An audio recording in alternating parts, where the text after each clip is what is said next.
কোরআন শিখলে 4টা জায়গায় লাভ হবে। এই কথা বলি আজকে আলোচনা 5 মিনিটের ভিতরে শেষ করে দেব। কয়টা জায়গায় লাভ? যেমন কয়টা জায়গায় লাভ? 4টা। 1 নম্বর লাভ হলো দুনিয়াতে, 2 নম্বর লাভ হলো মৃত্যুর সময়, 3 নম্বর লাভ হলো কবরে, 4 নম্বর লাভ হলো কিয়ামতের ময়দানে। 4 নম্বর লাভ কোথায়? ওটা সবচেয়ে বড় বিপদের জায়গা। কত বিপদ আসুক না আসুক জানি না, কিন্তু সবচেয়ে বড় বিপদ তিন জায়গায়। জোরে বলেন, কয় জায়গায়? একটা হলো মরণের সময়, একটা কোন জায়গায়? মরণের সময়। আরেকটা হলো কবরে, আরেকটা কোথায়? কবর। আরেকটা হলো হাসরের ময়দান, আরেকটা কোথায়? হাসরের ময়দান। তাহলে কোরআন যদি কেউ শিখে তাহলে দুনিয়ার লাভটা কোন জায়গায়? দুনিয়াতে মানুষ অসভ্য থাকবে না, সভ্য হয়ে যাবে। কারণ মানুষ জানে যে আমার পুলিশ, আর্মি, বিডিআর এগুলা না দেখলেও দেখা যায় অনেক সময় মানুষ ভুল কাজ করে, চুরি করে, ডাকাতি করে, সুদ খায়, ঘুষ খায়। কিন্তু তখন চিন্তা করবে যে আমার কোরআন তো আল্লাহ শিক্ষা দিয়েছে যে কিয়ামতের ময়দানে বিচার হবে। এই শিক্ষার কারণে সে ব্যক্তি সভ্য হয়ে যাবে, ভালো মানুষ হয়ে যাবে, চুরি করবে না, ডাকাতি করবে না, সুদ খাবে না, ঘুষ খাবে না, একজন সভ্য প্রকৃত গুণগত মানুষ হবে। ঠিক না বে ঠিক? 2 নম্বর কথা, ইমানের সময় যারা কোরআন শিখবে এবং সে আমল করবে তাদের মৃত্যুর সময় ইমান নসিব হবে। 3 নম্বর, কবরে যাওয়ার পরে একটা ছোট্ট একটা ঘটনা বলি। আমি ঘটনা লম্বা করে আমি বলার ইচ্ছা আমার নাই, বলিও না, কারণ অনেক বক্তা আছে ঘটনা একটা শুরু করছে, ওটা যে শুরু করছে এবার 10টায়, ওটা এবার একটা সময় এক ঘটনা শেষ, বাট ঘটনা সে ওয়াজও শেষ। আপনি আমার সারা রাত বয়াত হয়ে দেন, ওয়াজ শেষ হয় নাকি? দেখেন, কথা হইলো ঘটনা একটা দিয়ে শেষ করবেন। ঘটনা আপনি বলেন 5-10 মিনিট শেষ করেন ওইটা, এরপর কোরআন তাফসিরে ঢুকেন, বিভিন্ন কথা বলেন, অন্য আয়াত থেকে কথা বলেন, আয়াতের তাফসিরে যান। এই জন্য দেখেন ছোট্টটা ঘটনা, তাফসির কাবীর ইমাম ফখরুদ্দিন রাজি রহমতুল্লাহ লিখেছেন, মুসা আলাইহিস সালাম যাচ্ছেন রাস্তা দিয়ে, দেখতেছেন কবরে আযাব হয়। কি হয়? কবরে কি হয়? আযাব হয়। আবার মুসা কালিম বললেন, একটু পরে সেই রাস্তা দিয়ে হেঁটে আসতেছে, তাকায় দেখতেছে কবরটা জান্নাতের বাগান হয়ে গেছে। মুসা আলাইহিস সালাম জিজ্ঞেস করেন, কবরবাসী, এই কবর কেন জান্নাতের বাগান হলো, একটু কি আমার বলবা? কবর ডেকে বলল, আমার একটা এতিম সন্তান পৃথিবীতে ছিল, এই তো আজকে বড় হলো। তার মা আজকে তাকে মাদ্রাসায় ভর্তি করে দিয়েছে। কোথায় ভর্তি করছে? মাদ্রাসায়। আর মাদ্রাসার শিক্ষার প্রথম শিক্ষাই হলো, যারা পড়েন বিসমিল্লাহির রহমানির রহিম, পড়েন বিসমিল্লাহির রহমানির রহিম। আমার আল্লাহ ডেকে বললেন, এই কবরে আর আযাব হতে পারে না।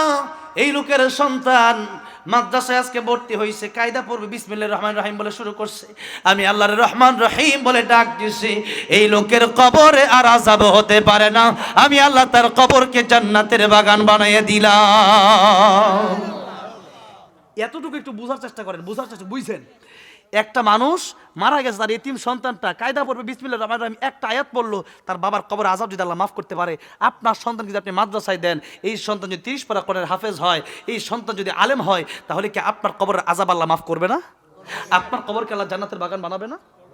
বানাবে। এবার আসেন, এটা হলো কবরের কথা, লাস্ট কথা, শেষ কথা আমি খুব সংক্ষিপ্ত করে বলতেছি। লাস্ট কথা হলো হাসরের ময়দান। লাস্ট কথা কোথায়?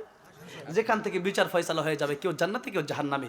সেদিন আল্লাহ রাব্বুল আলামিন বলবেন, ও আলেমেরা, আজকে তোমরা আলাদা হয়ে যাও।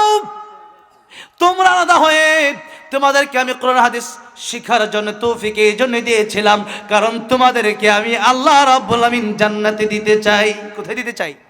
জান্নাতে দিতে চাই। তাই আমি আল্লাহ তোমাদেরকে কোরআন হাদিস শিখার তৌফিক দিয়েছিলাম। তোমরা আলেম আলাদা দাঁড়াও, লাইন ধরে জান্নাতের ভিতরে চলে যাও। সুবহানাল্লাহ। নবীজি বলেন, যখন আলেম জান্নাতে যাবে তখন একটা হাদিস শরীফ নবীজি বর্ণনা করেছেন, কুন আলিমান আও মুতাআল্লিমান আও মুস্তামিআন আও মুহিব্বান লা তাকুন খামিসান ফাতাহলিক। হয়তো আলেম হও, নয়তো আলেমের ছাত্র হও, নয়তো তাদের কথা শুনো, তাও যদি না পারো আলেমকে মোহাব্বত করবা, আলেমকে ঘৃণা করবা না। লা তাকুন খামিসান ফাতাহলিক, আলেমকে যদি তোমরা ঘৃণা করো, খাসিরাত দুনিয়া ওয়াল আখিরা, দুনিয়াও ধ্বংস, আখিরাত ধ্বংস হয়ে যাবে। এই জন্য আলেমকে যারা ঘৃণা করছে এরা বাংলাদেশে থাকতে পারে নাই। ঠিক না বে ঠিক? আলেমকে কি ভালোবাসবেন না ঘৃণা করবেন? ভালোবাসবেন। আপনার খারাপ লাগতে পারে, আপনার খারাপ লাগলে মনে করবেন যে আপনার ঝামেলা আছে, জাহান্নামের পথে আপনি খুব দ্রুত হাঁটতেছেন মনে করবেন। তাহলে আলেমকে কি করবেন? ভালোবাসবেন। বাসবেন তো? এবার দেখেন, শেষ কথা বলতেছি, এবার যখন যাচ্ছে আলেমরা জান্নাতে, এবার কিছু লোক ডাক দিয়ে বলতেছে, ও আলেম, আমি কিন্তু অমুক লোক ওই এলাকার, চিনেন আমারে? কোন না, তোমার চিনতে পারলাম না। আপনার আমি একদিন এক গ্লাস পানি পান করাইছিলাম, আপনার আমি মোহাব্বত করি, কোন সুবহানাল্লাহ। আজকে যদি আপনি জান্নাতের মেহমান হয়ে যান, এই মাদ্রাসার পড়ার সময় আপনি আলেম হওয়ার জন্য আপনার জন্য আমিও কম কষ্ট করি নাই, অনেক কষ্ট করেছিলাম। এলাকায় আপনাকে এক গ্লাস পানি পান করাইছিলাম, সেখানে হাদিস শরীফে এক গ্লাস পানির কথা আসছে, যে এক গ্লাস পানি আপনাকে আমি পান করেছিলাম। এই জন্য আজকে কি আল্লাহর কাছে আপনি একটু সুপারিশ করতে পারেন না? আলেম বলবে, আয় আল্লাহ রাব্বুল আলামিন, এই লোকটা আমাকে এক গ্লাস পানি পান করেছিল, আল্লাহ গো তাকে কি জান্নাত দেওয়া যায় না?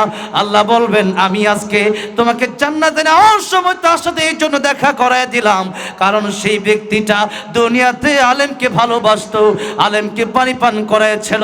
ও আলেম, আজকে তুমি একা জান্নাতে যাবা না, বরং তাকে সাথে নিয়ে তুমি জান্নাতের মেহমান হয়ে যাও। তাহলে কিয়ামতের ময়দানে এক গ্লাস পানি পান করানোর কারণে যদি জান্নাতে যাওয়া যায়, আজকের এই মাহফিলে আলেমকে মোহাব্বত করে আমরা 1,000 টাকা 2,000 টাকা যদি এই মাদ্রাসার জন্য দান করি, তাহলে কি আমরা আল্লাহ খুশি হবে না? কিয়ামতের মাঝে অন্তত এই কথা বলতে পারবো, এত আলেমি মাদ্রাসা থেকে হবে, হাফেজ হবে, তারা যখন জান্নাতে যাবে এই কথা তো অন্তত বলতে পারবো, হুজুর আমি আজকে জাহান্নামী হয়ে গেছি, আপনি কিন্তু আমার ছেড়ে যেতে পারেন না, এই মাদ্রাসায় কিন্তু আমার ওসিলায় আপনি খাওয়া দাওয়া করছেন, পড়ালেখা করছেন, খরচ কিন্তু আমিও দিছিলাম, শরীক কিন্তু আমিও হয়েছিলাম। এই জন্য কোরআন শরীফ 30 পারা 30 জন ব্যক্তি আমি দেখতে চাই যে এখন নগদে হোক অথবা বাকিতে হোক 1,000 টাকা এই মাদ্রাসার জন্য আপনি দান করবেন। আলেমদেরকে মহাব্বত করে, ভাইয়েরা আমার, বাবাজিরা আমার, যদি আপনি মহাব্বত অন্তরে আসলে থাকে 500-1000 টাকা দিয়ে আপনার গায়ে বাঁচবে না। আর যদি মহাব্বত আসলে না থাকে তাহলে 10 টাকা দিতেও কষ্ট লাগবে। যদি 1,000 টাকা প্রথমে কে দিন একটু দেখতে চাই, সেই ভাগ্যবান লোকটা যে আলেমকে মহাব্বত করে নবীর সাথে জান্নাতে যেতে চায়, সেই আশায় আজকে 1,000 টাকা প্রথমে কে দান করবে, একটু হাতটা উঠান।